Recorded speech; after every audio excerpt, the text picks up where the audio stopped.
National wide గా viral అవుతుంది. తిరుమల తిరుపతి దేవస్థానం లడ్డు కల్తీ జరిగింది. గతంలో చంద్రబాబు నాయుడు జంతువుల కొవ్వు కలిపినారు లడ్డులో, తిరుపతి లడ్డులో అని చెప్పి జగన్మోహన్ రెడ్డి మీద వైఎస్ఆర్సీపీ ప్రభుత్వం, గత ప్రభుత్వం మీద తీవ్ర విమర్శలు చేస్తే అది సంచలనంగా మారింది. నేషనల్ వైడ్ గా వైరల్ అయిపోయింది. హిందువుల మనోభావాలు దెబ్బతీసే విధంగా వైఎస్ జగన్మోహన్ రెడ్డి ప్రవర్తించాడని చెప్పి చంద్రబాబు నాయుడు తీవ్రమైన కామెంట్లు చేసినాడు. దానికి పవన్ కళ్యాణ్ కూడా చాలా గట్టిగా రియాక్ట్ అయినాడు. సో మొన్న రిపోర్ట్లో వచ్చింది. ఏం రిపోర్ట్ వచ్చింది అంటే, అసలు జంతువుల కొవ్వు కాదు, ఆ లడ్డూలో నెయ్యే కలపలేదు అని చెప్పి రిపోర్ట్ వచ్చింది. దీనికి వైఎస్ఆర్సీపీ నాయకులు ఏమంటున్నారంటే, చంద్రబాబు నాయుడు చెప్పింది జంతువుల కొవ్వు కలిపారని, వాళ్ళేమో రసాయనంతో కలిపిన కొవ్వును తయారు చేశారు, నెయ్యి లేదని చెప్పి వాళ్ళు రిపోర్ట్ ఇచ్చారు.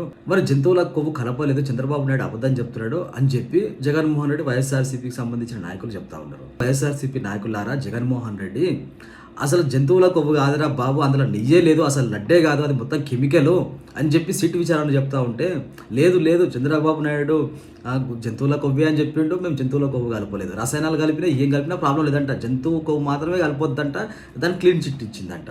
అసలు తప్పు చేసినారా బాబు మీరు, తప్పు చేసినారు. జంతువుల కొవ్వు అని కాదు, అసలు అందులో నెయ్యే లేదు, అది లడ్డే కాదని చెప్పి సిట్ విచారణ తేల్చింది.